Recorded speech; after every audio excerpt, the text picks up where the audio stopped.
Potencial de invasão. Se você assistiu ao nosso primeiro vídeo, você deve se lembrar do que são invasões biológicas. Neste aqui, pretendemos esclarecer um pouco melhor como e por que espécies são introduzidas, e o que determina o fracasso ou o sucesso no estabelecimento e invasão por essas espécies. Em primeiro lugar, por que as espécies são levadas de um lugar para outro? Bom, os motivos são vários. Por exemplo, muitas espécies de árvores são introduzidas em novos ambientes para a produção madeireira. Inúmeras plantas são levadas para fora de sua área de distribuição natural para serem comercializadas como plantas ornamentais.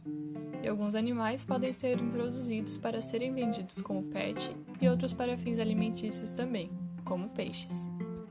Enfim, a maior parte das introduções são intencionais em ambientes terrestres e de água doce, e tem como motivação algum tipo de uso econômico. Entretanto, muitas das introduções também podem ocorrer de forma acidental, geralmente associadas à movimentação comercial de produtos e pessoas e ao turismo. Por exemplo, besouros podem acidentalmente entrar em um avião no Brasil e desembarcar no Japão, e uma ostra pode incrustar no casco de um navio em Portugal e colocar os ovos em um porto do México. Sabe-se que no caso de ecossistemas marinhos, a maior parte das introduções é acidental. A migração assistida de espécies tem se intensificado muito ao longo das últimas décadas, um reflexo do mundo globalizado em que vivemos. Os organismos estão ultrapassando barreiras geográficas com frequência e facilidade muito maiores, e para isso dependem de rotas e vetores de dispersão associados a ações humanas. Mas o que são rotas e vetores?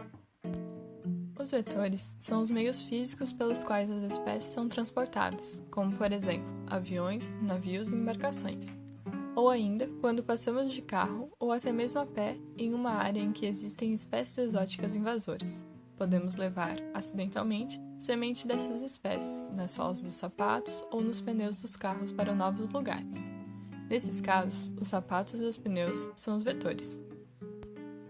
Já as rotas são os caminhos que as espécies percorrem, ou seja, as rotas de transporte de pessoas ou de produtos. Como exemplos de rotas de dispersão, podemos citar o tráfico legal de animais silvestres, o mercado da aquariofilia, a horticultura, silvicultura, piscicultura, entre vários outros. É muito comum que espécies sejam translocadas além da sua área de distribuição natural para fins comerciais, o que pode ocorrer dentro dos limites geográficos de um país ou em nível internacional. O conhecimento sobre rotas e vetores é de enorme importância para que medidas preventivas sejam planejadas e implementadas, de modo a evitar tanto a introdução intencional quanto a acidental de novas espécies exóticas potencialmente invasoras. No entanto, é importante relembrar que nem todas as espécies introduzidas se tornam invasoras, algumas nem mesmo se estabelecem. Muitos fatores contribuem para o fracasso ou sucesso das espécies introduzidas, e é isso que vamos ver agora. Os fatores que determinam se uma espécie introduzida vai se tornar uma invasora bem-sucedida ou não estão relacionados com características da própria espécie e de características do novo ambiente onde ela foi introduzida, o que inclui fatores abióticos e bióticos. Além disso, os esforços de introdução também são determinantes para o sucesso ou o fracasso de uma espécie introduzida em um novo ambiente.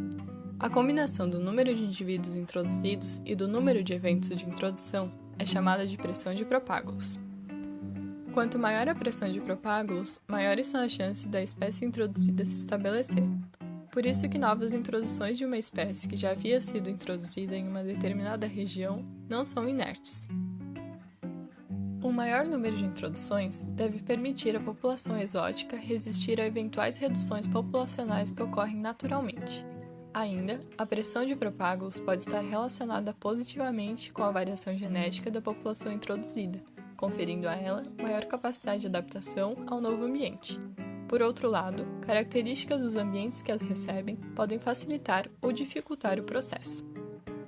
Uma espécie levada para fora da área de distribuição natural pode estar livre de inimigos naturais, como predadores, patógenos e herbívoros, no caso das plantas. Como consequência, a espécie pode rapidamente ultrapassar as etapas do processo de invasão e ter novas populações estabelecidas a partir de um ponto de introdução em um intervalo de tempo bem curto. A invasão pela espécie introduzida pode ser também facilitada pela interação com espécies nativas. Um exemplo é a dispersão de sementes de plantas exóticas invasoras por aves nativas. Além desses fatores, existem algumas características que são compartilhadas por espécies exóticas que invadem diferentes tipos de ecossistemas. Algumas dessas características são maturidade sexual precoce, o que significa que conseguem se reproduzir muito cedo, a produção de um grande número de descendentes a cada evento reprodutivo, o que significa que têm muitos filhotes ou que produzem muitas sementes a cada reprodução, e de maneira geral, são espécies generalistas, o que significa que não têm especificidade no que comem e conseguem sobreviver, crescer e reproduzir em diferentes condições ambientais. Outro aspecto muito importante a ser considerado é o fato de que, às vezes, a invasão por uma determinada espécie favorece o estabelecimento de outra invasora. E assim, quando essas espécies exóticas invasoras interagem entre si, elas podem acabar facilitando o sucesso de invasão uma da outra, em uma retroalimentação positiva. Um exemplo é o caso da interação entre a ave bico de lacre e a gramínea capim-gordura, ambas nativas do continente africano. No Brasil, a ave bico de lacre é uma dispersora eficiente da gramínea invasora, facilitando sua chegada a novos ambientes antes não colonizados. A ave, por outro lado, tem uma fonte de alimento garantida à medida que novas áreas são invadidas por capim-gordura. Então, quanto mais capim-gordura, mais alimento para o bico de lacre, e quanto mais bico de lacre, maior a dispersão de capim-gordura. Ajude-nos compartilhando nossos vídeos. No próximo, iremos tratar de uma rota de introdução e dispersão de espécies exóticas muito conhecida, o comércio de plantas ornamentais. Não perca! Este foi o segundo de uma série de vídeos produzidos pelo LEIMAC, Laboratório de Ecologia de Invasões Biológicas, Manejo e Conservação, da Universidade Federal de Santa Catarina, a UFSC. Fiquem ligados para não perderem os próximos! O roteiro e a edição do vídeo foram feitos pelas alunas de graduação em Ciências Biológicas da UFSC, Beatriz Goulart, Gabriela Moraes, Mariana Borges e pela professora doutora Michelle Dechum. E a tradução em Libras foi feita por Viviane Barazucci. As referências utilizadas para o embasamento científico estão na descrição do vídeo. Obrigada por nos assistir!